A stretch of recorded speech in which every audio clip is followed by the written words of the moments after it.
വിശുദ്ധ മാർക്കോസ് എഴുതിയ സുവിശേഷം അധ്യായം 15 21 മുതൽ 32 ഉൾപ്പെടെയുള്ള വാക്യങ്ങൾ. കുരിശിൽ തറയ്ക്കുന്നു. അലക്സാണ്ടറിന്റെയും റൂഫസിന്റെയും പിതാവായ കിറേനക്കാരൻ ശിമയോൻ നാട്ടിൻ പുറത്തുനിന്ന് വന്ന് അതിലെ കടന്നു പോവുകയായിരുന്നു. യേശുവിന്റെ കുരിശു ചുമക്കാൻ അവർ അവനെ നിർബന്ധിച്ചു.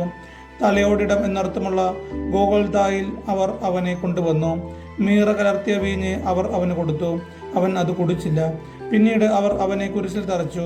അതിനുശേഷം അവർ അവന്റെ വസ്ത്രങ്ങൾ ഭാഗിച്ച് ഓരോരുത്തരും എടുക്കേണ്ട വീതത്തിനു കുറിയിട്ടു. അവർ അവനെ കുരിശിൽ തറച്ചപ്പോൾ 3-ാം മണിക്കൂറായിരുന്നു. യഹൂദരുടെ രാജാവ് എന്ന് അവന്റെ പേരിൽ ഒരു കുറ്റപത്രവും എഴുതി വച്ചിരുന്നു. അവനോടുകൂടെ 2 കവർച്ചക്കാരെയും അവർ കുരിശിൽ തറച്ചു.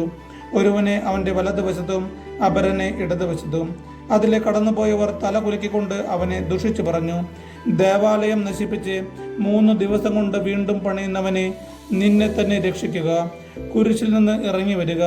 അതുപോലെ തന്നെ പുരോഹിത പ്രമുഖന്മാരും നിയമജ്ഞരും പരിഹാസപൂർവ്വം പരസ്പരം പറഞ്ഞു, ഇവൻ മറ്റുള്ളവരെ രക്ഷിച്ചു, തന്നെ തന്നെ രക്ഷിക്കാൻ ഇവന് സാധിക്കുന്നില്ല. ഞങ്ങൾ കണ്ടു വിശ്വസിക്കുന്നതിനു വേണ്ടി ഇസ്രായേലിന്റെ രാജാവായ ക്രിസ്തു ഇപ്പോൾ കുരിശിൽ നിന്ന് ഇറങ്ങി വരട്ടെ. അവനോടൊപ്പം ക്രൂശിക്കപ്പെട്ടവരും അവനെ പരിഹസിച്ചു. നമ്മുടെ കർത്താവായ യേശുവിന്റെ സ്തുതി.